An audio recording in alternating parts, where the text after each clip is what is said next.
I would like to call the June 20th, 2023 meeting of the City of Bloomington Board of Public Safety to order.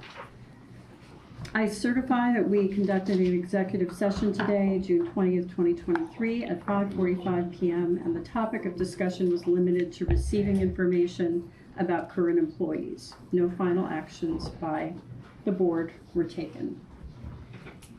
Can I get a motion to approve the minutes from the May 16th, 2023 meeting? So moved. Natalia seconds. We need to take a roll call because, well, when Shruti comes in, we can start practicing doing the roll call. So, yeah. She's not in yet. Yeah. Okay. Natalia? Yes. Isa? Yes. Kim? Yes. Rachel? Yes. Yeah. All righty. Let's move on to the agenda. Oh, first of all, verbal certification of payroll for May 21st, May 19th, and June 2nd. That is correct. Yes. Okay. All right, police department, business. See if this works. Oh, how exciting. I know, we're rolling. Again, for our statistical report, month of May, we had 5,885 calls for service. A significant increase from last year at this date. Down a little bit from April, but that's to be expected with the 500 the closing of the IU school year. Nuisance calls remain consistent, where most of ours are disturbances. Again, we've discussed this in the past. Intoxication, noise, panhandling, they're all at some points interrelated. So you'll see some crossovers between each of those different calls for service. Major categories, again, we see statistical, pretty much dead heat across the entire month, little variations. And again, we're looking at the same categories again, where aggravated assault remains the same. Intimidation went up, really no actual reason for that, specific to this, but everything else remained consistent. Again, same thing here. A little bit of rise in burglaries. Chris is in the waiting room. Looking toward arrests, again, we were 180 for the month, which is a rise from last year the same day, and down from April again to be expected. Juvenile arrests, juvenile referrals were up as well. Again, really no pattern of reason there, other than just we had some juveniles involved in a variety of different things. Domestic violence cases, down from last year, down from last month, of course, good. This is a reporting period. We had one hate crime from January to March. And then, again, so any questions about any of that? No, it's consistent with what you said, that you're just going to see it. You're going to see that cyclical, year to year, month to month. Mm-hmm. I would note that call volume is significantly increased from last year. Yeah. We're up about 40%. Still can't give you a reason. It's across the board. We're averaging 38 to 42% every month of the year so far. It's just kind of going through the roof. Strange. Oh. 76%, almost 77% increase in the burglaries. Again, keep in mind though that percentage seems very large, but the numbers actually are fairly small. We did have an armed robbery where a firearm was forcibly taken from a corrections officer visiting Bloomington. He got robbed in a parking lot. Our training hours, 952, which is more than double from last year. Of those, 5 attended the mandatory in-service training, which is the 2-day training blocks. 2 went to field training officer certification, 2 went to instructors. 2 of our instructors, went to firearm certification. And then you can see the various subunits, the K9 unit, the CERT, CDU, and IT, each with their monthly training hours. Yeah. I messaged him to see. Any questions about any of that? Could you explain, Chief Oldham, of the call volume, what percentage of the calls are actually related to crimes? Or, I mean, again, Which day is it? Yeah, well, right. That's hard to. I mean, we'd have to go to more in-depth review of that. I'm not sure we can really answer that right now. Okay, but because on a surface level, right, when you see a increase of 1,500 calls, it does it suggest just sort of at the ground level that we have that much more crime? I mean, in Bloomington, because that doesn't seem Not to track, necessarily, right? no. I mean, Right. could be a variety of reasons why that occurred. Right. I mean, it's just busier, and Right. we have fewer officers that are out, possibly preventing things from happening, and some Right. things are occurring, Right. Okay. so. Okay. Has there been any suspect identified in the armed robbery case, or? There were suspects identified, yes. I don't believe we've made an actual arrest yet. Mhm. And can I ask a question about something that happened recently, or do you like to keep it on the reporting period? It's up to you. So, May not be able to you know, comment on it. with respect to that case, as well as the case that you reported on yesterday, in which there was a shooting in Bloomington and you did apprehend the suspect, I'm wondering, what resources do you have to be able to identify where the weapon was obtained? So in the case last night, you reported that this was a person who had a criminal record, so should not have been able to gain access to a firearm. So do you have any ability to identify the seller? In some cases, yes, Mhm. where it originates. If it came through a federal firearms licensee, Mm-hmm. we can use ATF resources to backtrack it from there. Mm-hmm. And is that then, is there a penalty assessed to the seller in that case for If it's selling? a legal sell. Mm-hmm. But a lot of times these guns are stolen. Mm-hmm. But if it had been a firearms dealer, federally licensed firearms dealer, and the gun was sold, then that would Then be. ATF could take some action against it. Mm-hmm. Okay. Certainly. Thanks. Thank you. Alrighty, we did general business? We're kind of locked out. Oh, Oh. Sorry. You're only partially in control. Oh, and then we have to admit Chris. Should we check to Chief see Moore if, sabotaged her. should we check to see if Chris can hear us? He could not a minute ago. Okay. I changed the speaker system and he logged out, so I'm not sure. Okay, Chris, Chris, can you can hear you- us? yeah. Can you hear us, Chris? You're muted. You're still muted.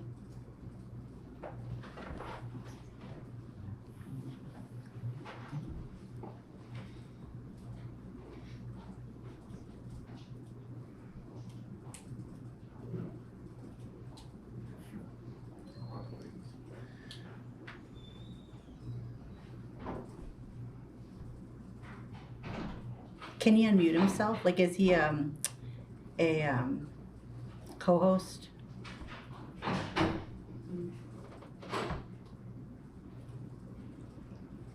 Chris, can you hear us? This is odd. I think we need to maybe chat, Yeah. send a chat again and ask.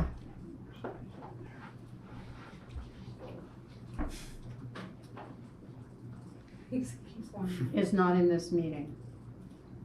Huh, Because he logged out and logged back in. oh. I think it might be on his end.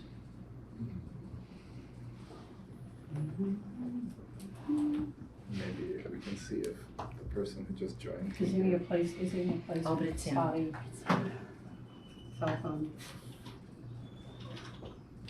And honestly, if they don't have participant, then they can't, he can't unmute.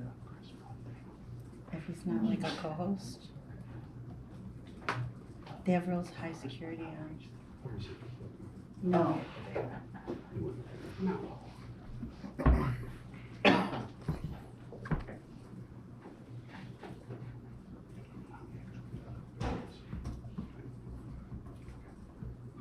I tried every. 4, 5, 6. Does the microphone need to be manually turned on here? The one in the middle? No, it shouldn't need to be. I've never had to before.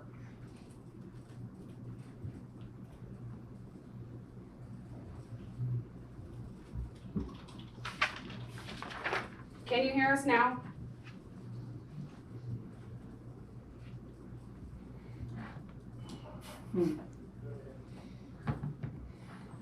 We Good luck. No Can we audio. log in on that laptop instead, maybe? They won't be able to see you, but yes. Nope, no audio.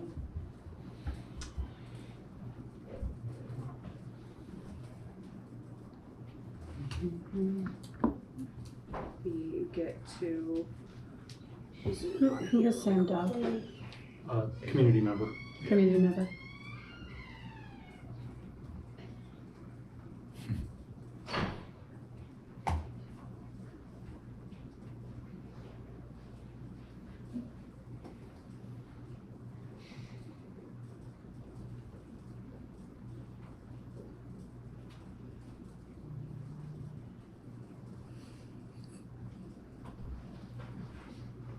Should we go back and test the audio?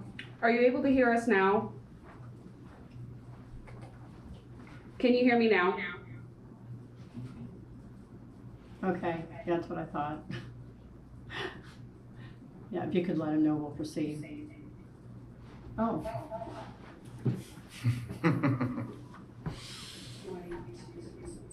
You just need to mute that one. And I will proceed recording as soon as I get back in here. Apologize, everyone. It's all right. happens.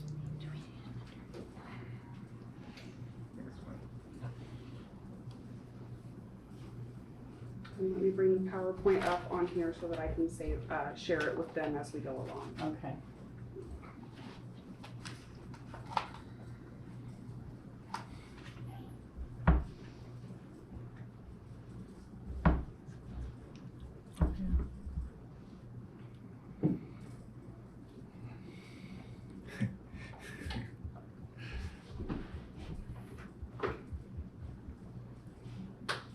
And I will. I think because we're all here, we're okay to proceed. So we'll just click out of the Zoom. All right, let's carry on with your report, Okay. please. Thank you. Sorry. Sorry. As you can see from community engagement, we had 11 events, 24 and a half hours, 13 people involved. You can see some examples here, which included lunch with the law at College Mall. We had some DRO meetings, DRO outreach meetings, and we had on-station visits from Domino's and Old National Bank. There are several that are upcoming. The Crestmont Community Cookout, Packer Cruiser at Kroger West. I'm sorry, we've had these already, I apologize. And most of those were very well attended. I think we did pretty good at the Packer Cruiser, right? Yeah. Yeah. 3,000 pounds, something like that. Yeah. That's Collected, fantastic. so. Police social workers had 33 referrals. They had 384 contacts. And you can see the summary there where they help connect family and children to Project Lifesaver, talk to some elderly and aging clients about hospital care. We had an individual that had a mental breakdown, and they were able to get them to a hospital for treatment, as well as help the client transition to a long-term health care facility.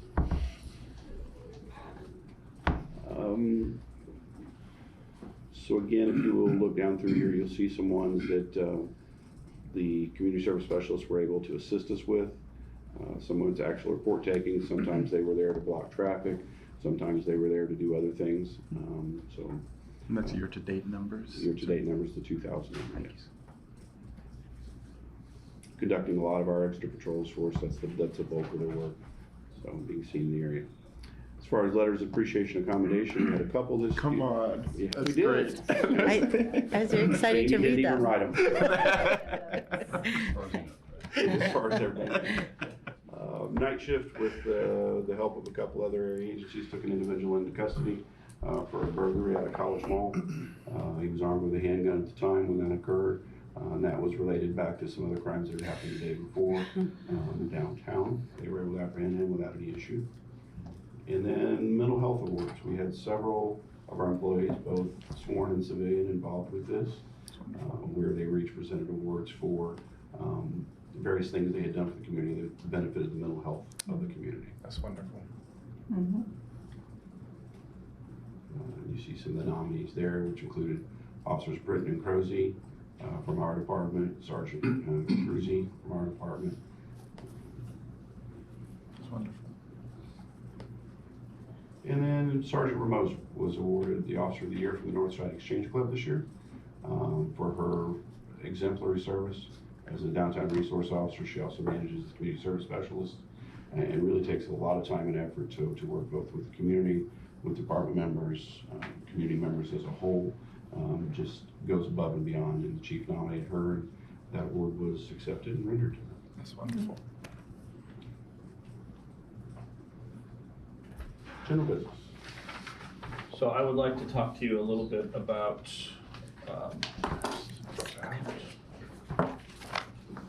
tasers. The mayor has asked that I present information to you. Thank you. For review. What I'm passing out is an executive report on a proposed taser pilot program, and I'm also passing out an addition. It would be an addition to our use of force policy that would include tasers in the use of force policy, and I think those are highlighted in the policy for you to see. Are these new policies or are they amending? The use of force policy is a current policy, but it's labeled draft because we've added electronic control devices in there, which are tasers. Yeah. And so I wanted to get that information to you, let you kind of go through it, digest it. At some point, I will reach out to each of you to see what questions you might have as we move forward in this process to implement tasers in the department. And Chief, is this proposal, is it different than the one you shared, I feel like maybe 5 or 6 months ago? It's probably very similar. Okay. So.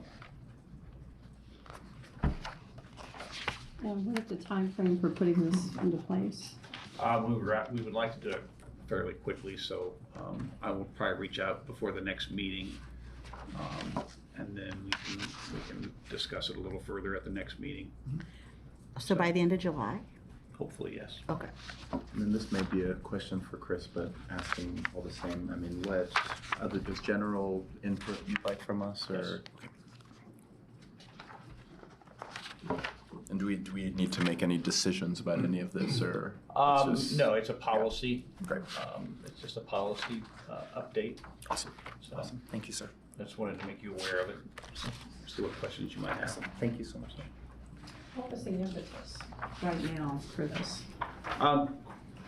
Well, part of it we'll get into in personnel issues, but there are two things that continually come up when we're trying to recruit officers: the lack of take-home vehicles and the fact that we don't provide a less lethal option as a taser. Mm-hmm. So those continually come up as a problem for us. The President Obama's 21st Century Policing Report, that's one of the pillars, or one of the recommendations, and one of the pillars that we have not implemented, and that's in his report. And there were two in that report out of 55 that were applicable to us. Yeah, that we haven't implemented. The other one had to do, it was a contractual thing with the FOP that we couldn't implement. And it wasn't implemented. Has there been community resistance to the idea, or did you have other reasons of implementing that recommendation of adopting tasers? No, not necessarily, no. You just didn't get it. You're just getting around to this one, or? So to say, yeah. Okay. Am I correct that Monroe, like the Sheriff's Department? Every other agency, law everybody else enforcement agency in except Monroe us. County carries tasers. Okay. We're the only agency that does not. Including IUPD? Yes. Okay. I think the new hospital police department even carries them. They do. Okay. So. And I think I recall the first time when we were first having conversations about this, you had mentioned that this wasn't going to have an impact on the budget, like there was. Yeah, we've actually already had money appropriated for the purchase of them. Okay. In this fiscal year? Yes. Okay. Excellent. And did I remember that sometimes you had to call another agency? Yes. Okay. That's correct. Any other general business? No, that's it. Okay. Any upcoming expenditures, things we should look out for? You'll continue to see expenditures for vehicles. I think they're actually probably coming through one at a time, three at a time. That, and you'll see the expenditures also for the construction of the vehicles, the upfitting of those. Again, I'm not sure how she sent them one or two at a time because they're they're trickling in, as it were. And you should see some expenditures for radios, again, part of the normal budgetary replacement process. Yeah. And then this, I believe, slide unfortunately is from last month. We already promoted Officer Giorgetto. Yeah. That's okay. And then to the ARB deployment, there was one this month. What was that associated with? It was a very complicated search warrant that took a long period of time for federal weight felony drugs. That the person involved had a long and very violent history, and the location had been the scene of several violent events. All righty. I don't think we finished the personnel report. Personnel issues. Kind of jumped out and said she got promoted, but we currently have 20 openings. It'll be 21 on the 23rd. We have an officer leaving to go to Fishers. We recently, earlier this month, had a hiring process where we only had 16 people show up. There were 185 invited. Wow. So we are sadly lacking the ability to get candidates interested in us, so. What are your thoughts and theories on why that was that? I think that, well, the two issues that I mentioned before, take-home cars and tasers, that comes up. Our pay is better than it used to be, but other agencies have boosted their pay even higher. Right. We have hiring incentives, we have housing incentives, but nobody seems to be real interested in those. So, and again, I think it's just a continuation of people not wanting to be interested in policing. Interesting. And do you think the housing incentive, we've talked before about this, where you felt maybe we needed more time to assess how that was working, but I mean, I think part of the problem with that is Bloomington has a pretty high housing market. yeah, It's very expensive to little live here. available as well. Yeah. And so the housing incentive applies to living within the city. Oh, I And see. I didn't a realize lot that. of people want to have a little bit, maybe more property or something Right. like that. Right. So the housing incentive doesn't apply to someone who seeks to buy a house outside the city limits. Right. So, I did see that Governor Holcomb raised troopers or state to police got a 70. significant. State police got a significant increase Yeah. in salary, which I'm sure will affect us. Yeah. Yeah. Is there when does renegotiation start for I'm not sure what year we are in the contract. 2 years? yeah. Okay. Maybe 3 years. Okay. But it can kind of get called up at any time. Okay. I'm nervous, you know. I mean, that's real. That's very real. That is I mean, there's a lot we can't do because we just don't have the personnel to do it. Yeah. You know, one of the things that builds trust in communities is outreach, and we just don't have the people to do it. Right. Yeah. So we're, you know, you heard us talking about a 40% increase in the calls for service. Yeah. So our people are spending all their time Yeah. doing that. Our overtime budget, I think it was like $230-some thousand.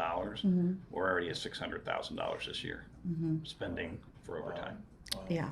So we cannot sustain the running of the department on overtime. Right. Yeah. Yeah. Right. And So- they're tired. I don't, you know. Exactly. That's Yeah. exactly right. Yeah. So. Yeah. What is Plan D, whatever? What do you have in your back pocket? I wish I had something in my back pocket. Yeah. I mean, we continue to, you know, we've hired a recruiter.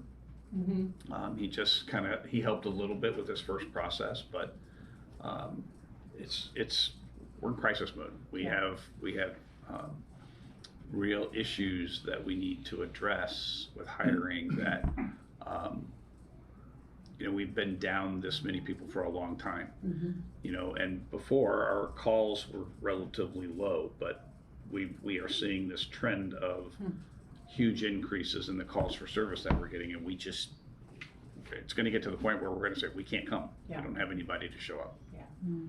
So, Triaging is gonna be very, difficult. This must be an issue for other communities across It is. Indiana as well. it is. Are there conversations with other police chiefs? Are you? No, what other cities are doing is they're raising the salaries. I And mean, poaching. The state police Yeah. got, what was it, what percentage wise? 25%. Some Yeah. of Low end. them, 45% to 60%. So, I mean, the state of Indiana did it, a lot of other communities are doing it. Their lateral process went out yesterday. They're what? I'm sorry. They published a lateral process yesterday looking for our officers. Yeah. Our officers. I mean, the Monroe County Sheriff's Office makes, what, $6,000 more for probationary salary than a Bloomington police officer does. And they have take-home car, and they have tasers. So this has to wait 2 more years? Hmm? 2 more years to address any Well, salary? that's, the adjustment? contracts is in, I mean, it's in effect now, so we'd have to open it back up. Yeah, To address that, but, so. is that an option? It's, certainly an option, but it's gonna take, it's gonna take significant amounts of money to fix it, and I'm not sure that will fix it. So, Yeah. Well, thank you. All right. Moving on to the fire department. All right. Well, thank you for having me back. Good to have you back. Appreciate it. Hope everything went well when I was out. So just touching base on some of our statistics, I'd like to put a few things in perspective for the board. Mid-year, I know this is only reporting through, what was this, May? We are almost at the call volume that we were at for an entire year when I began chief 7 years ago.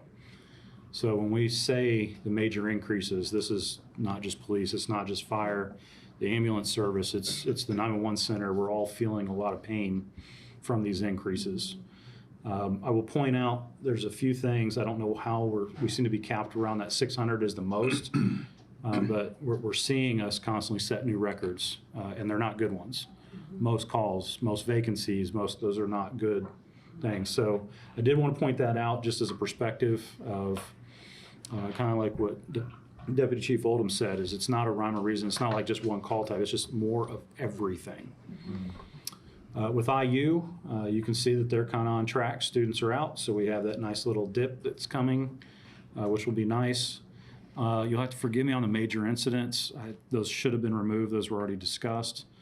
But again, IU's kind of staying with their normal track record of declines while the students are out. Response goals, again, these are all being tracked based on how the CAD reports times. We have identified a few issues that we're going to look to iron out. We do not update or change these from the computer system importing it. But some of these calls, especially medicals, let's give a great example, is a car accident. Started out as a police call. It was a property damage only. 30 minutes into the call, they say, well, now my head's hurting. Well, it's actually reporting our time as the incident start with the 30 minutes. So it's not that it took our crews 30 minutes to get on the vehicle, but we don't want them to alter the times as they're reported from the CAD. We need to figure out a better way of figuring out how that number is being captured. But these are reported against the goals as they're written. So, a lot of them are not great, but I want to remind the board, like I say all the time, we're not seeing poor outcomes, which means the numbers are the numbers, but the outcomes is what's more important. We're not seeing people dying. We're not seeing homes burning down. We're not seeing all the things that happen from poor response times. So we're literally trying to figure out better ways of capturing the metrics and to report, the successes that we do have. Is there a way to look at this in more of a trend respect to see, we're doing better? We can, so, that's something that we can always build for the board if that's something that they would like to see. Because we've only been tracking it, for a very short period of time, it's hard to see the year-to-year trend or the trends in general. But if you want to see a month-to-month comparison, then we could do that. I would also say that once we get our new reporting system online, we're hoping to clarify some of this data and the information, and we may be able to get better reports and information out of it. So these are all parts of the process of how do we get our information into the system and we don't just make it up, it comes from somewhere. But if that would help the board, then we can obviously look at revising the report. But there is not a year's worth of data, so it's kind of hard to do a trending Yeah. at this I point. think it's more, hopefully it's helping you too. I mean, if you're seeing, improvements, you want to talk about it or, Absolutely. address. Yep. For prevention and engagement, we're doing well. We're on track. Some of them are below the midpoint, but you have to remember we have our busy season, especially like with schools. We're out for summer. We're not going to be adding a whole lot to that. But, when we have Fire Prevention Month in October, that's generally when you'll start seeing all those things happen.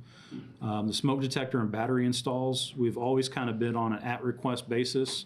But with our mobile integrated healthcare program going into people's homes, they're starting to identify people that have shortfalls, and we're going to be able to reach those goals. And then for the inspection, I've always told you that we would never reach it. We are adding our new deputy fire marshal this year. I believe he is scheduled to start July 10th, and we will get closer and closer to reaching those goals of being in every business every year. Training, it is below the red line, but I want to also remind us that that is built. The hours that we track at this level, at the macro level, is everyone pulling their weight with us fully staffed. We are down 21 operational positions. We just hired 11, but they're not on shift helping.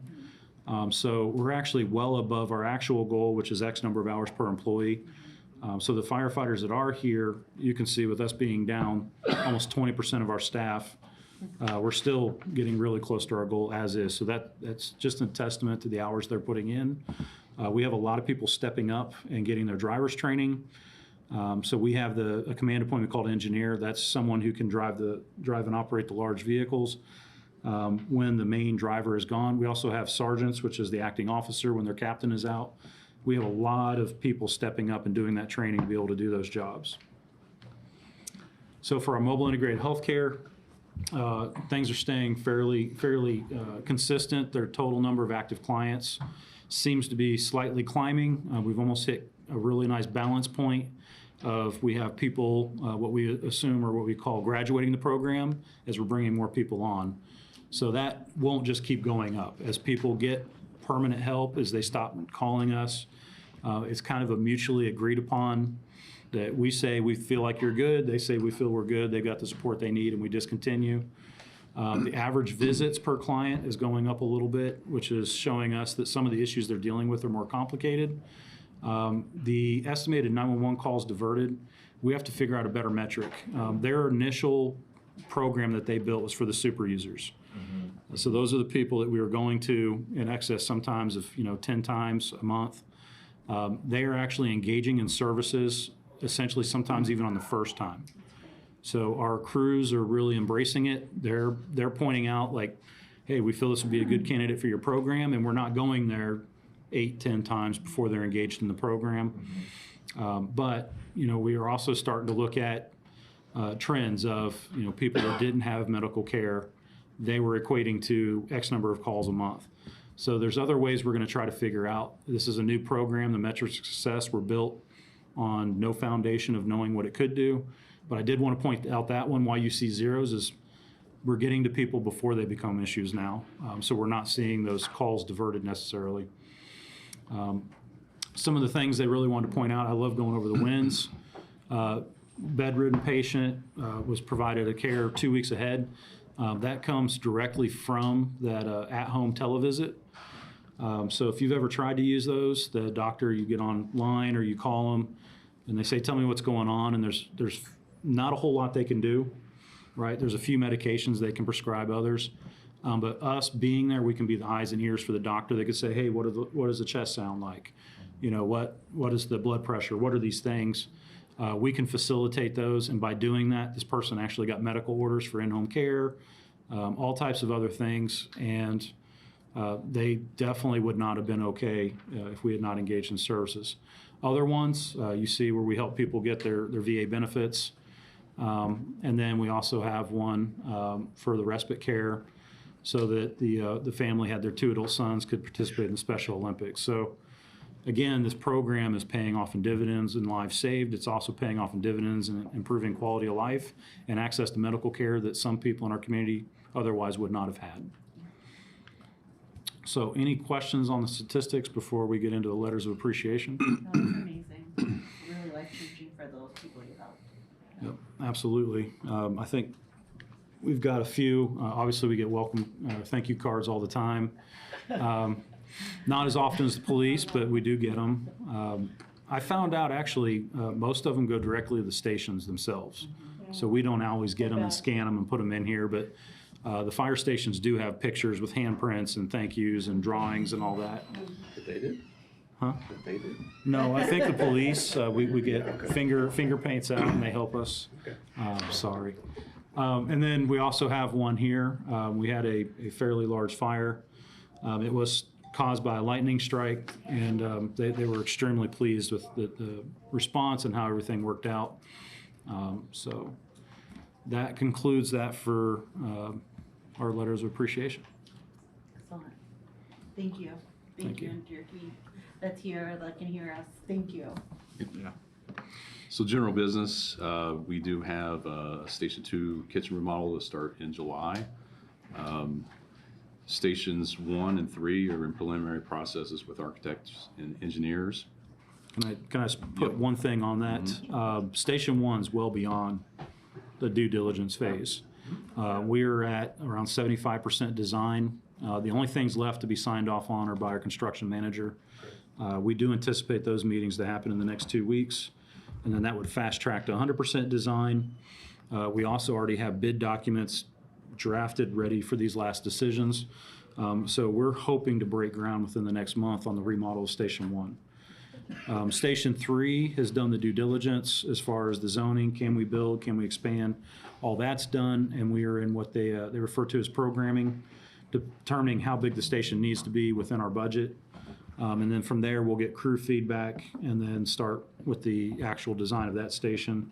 And the final project is the training logistics. It's still in the due diligence phase. They uncovered an environmental report that gave them concern, and we're just going to dig into it, not literally, but figuratively, to make sure that there's not any issues prior to us potentially doing that. It's also undergoing the programming of how big that building needs to be. So the 3 bond projects from our side, plus the Showers West, are proceeding, but yeah, Station 1 and 3, you should start seeing a lot of motion here really soon, and things getting torn down and new things being built. Will there be a formal groundbreaking ceremony? I Station 1? think we have to. I I don't think know that's if they're, what color the shovels will be, but I'm Okay. sure we'll do something. Let us know. Within the zoning and approval of the planning department, the signs will have to be appropriately sized, but there should be some signage that goes up. And I will also let the board know there will be some public engagement with that. We've heard some concerns during the bond process about speakers on the outside, some things that we may be able to change to make us better neighbors, especially with that entire area building up. We are a 24-hour day operation, and maybe there's some things we could do to be nicer neighbors while we're there. So For as far as expenditures, you guys are going to see about $20,000 for new fire self-contained breathing apparatus mask with built-in thermal imaging cameras. About $13,000 for a final payment for Station 4 remodel that's finished now.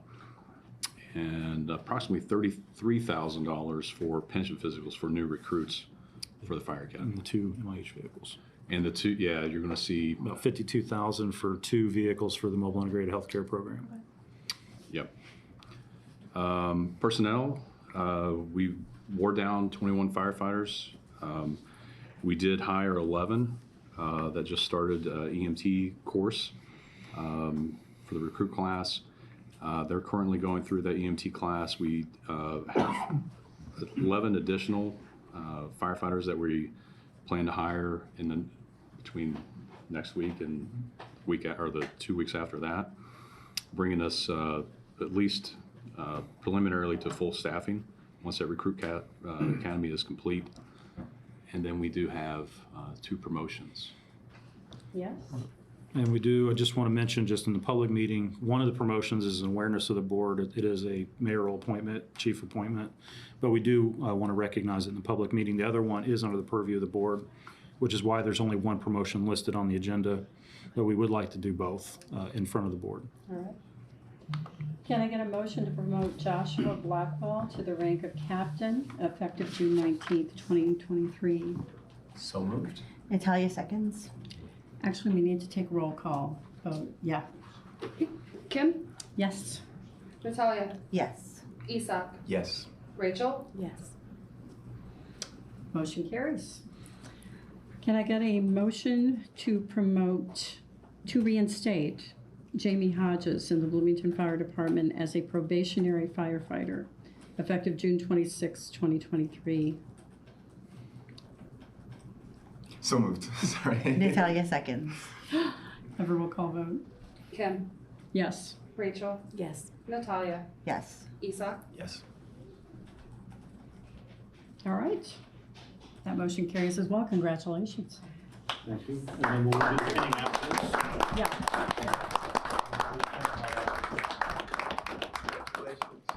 Would you like to say anything? Yes. Either of you? Thank you. Thank you for your service. Thank you. And then, board, I'd also like to recognize Max Lewin. He's captain as of yesterday, but he will be a battalion chief on the 19th. Congratulations. So he will be taking over for Red Shift, which was Chief Vaughn, who just retired.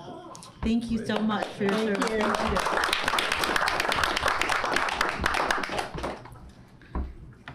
you. All righty. I don't think we have any old business, but we're on to new business, and that's recognition of somebody pretty important here. Yes, thank you. I'm gonna come up here so folks can see. Good evening. He should go up there. He wants to go up Come on, there. Jamie.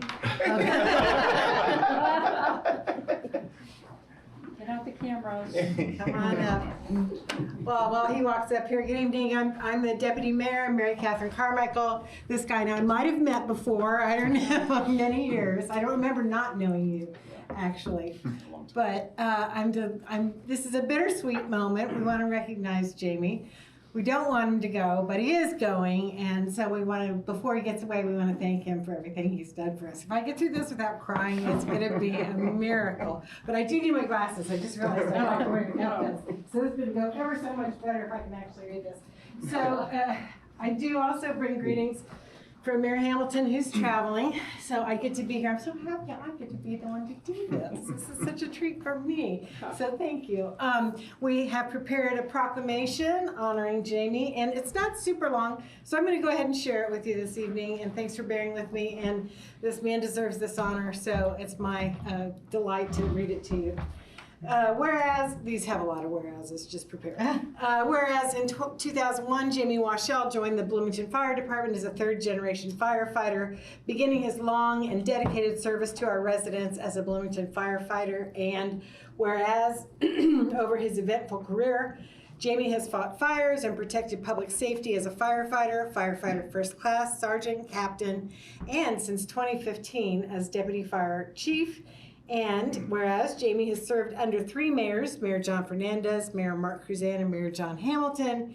And whereas Jamie has received multiple fire service certifications, namely Fire Officer 1, 2, 3, and 4, as well as numerous awards, including life-saving medals, company citations, awards of merit, and the Indiana State Fire Marshal's Meritorious Service Award. And whereas Jamie implemented changes to Central Dispatch as a policy board member to improve firefighter safety and health, developed the Hoosier Hills Fire Science Program, became a state fire certification instructor, contributed to improving the city's Insurance Service Office, ISO, rating from a 4.4x to a 1.1x, and supported the development of the department's mobile integrated healthcare program. And whereas Jamie consistently showed good humor, important for a Purdue grad in Bloomington, Indiana.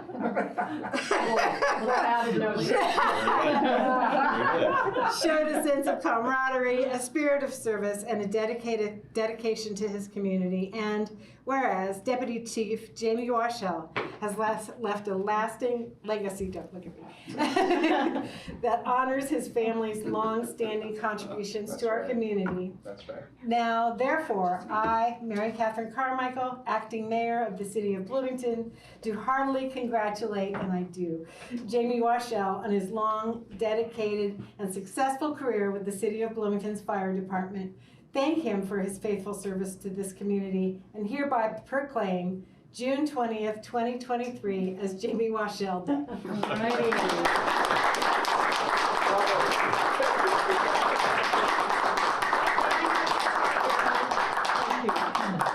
Yeah, hold it up. Yeah. This is the back. This is the grip and grin. Thank you. Thank you. Thank you. Thank you. Yeah.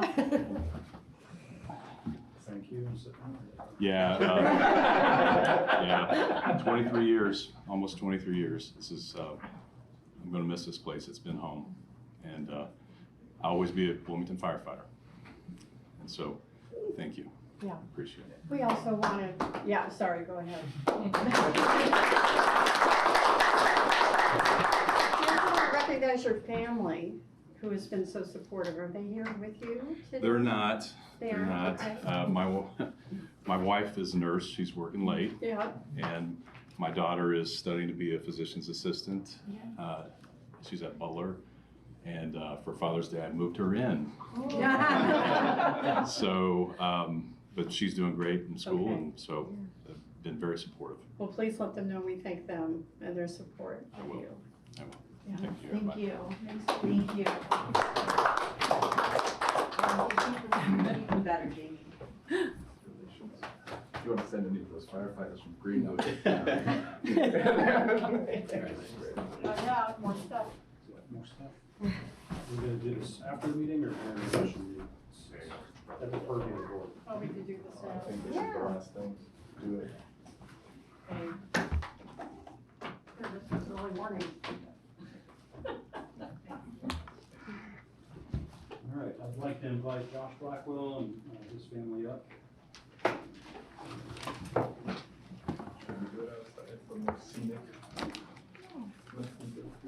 I think there may have been another meeting getting ready to start down there. I don't know if it'll interfere with that or not. So when you move up in rank in our department, there are new insignias that signify that you've moved up and taken new responsibilities. And for us, captain is where those things change. So what we have for Mr. Blackwell is his captain emblems, which we'll get someone from his family to pin them. And that will signify he's officially changed over and will be taking on all the additional responsibilities. I'm going to step out of the way. Move the box. You'll move the box. Thank you.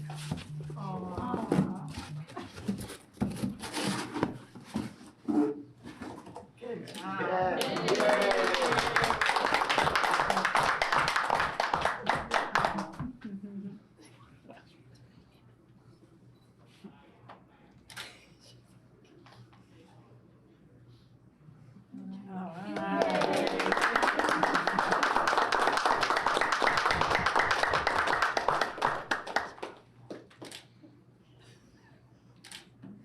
Can we have one more this way? Dave? Don't blink. I'm going to step out of the way. All right. Lovely. Thank you. Have a shake his hand. Thank you. Yeah, thank you for all you do for us.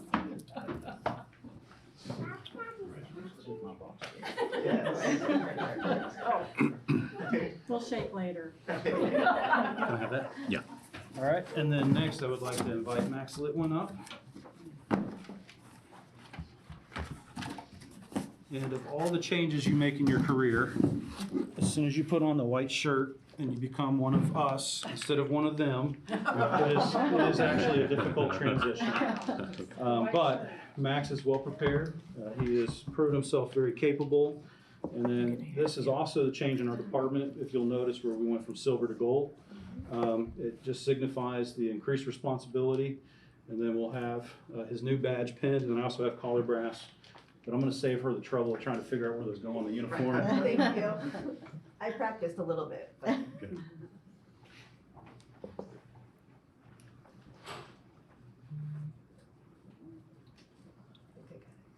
Oh, All done.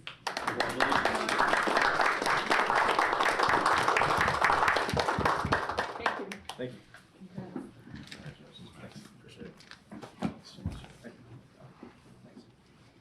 thank you so much. Thank you. All righty. Does that conclude? That concludes everything. Okay. Do we have any petitions and communications from attending Zoom community members? We don't? Okay. Do I have a motion to adjourn? So moved. We are adjourned.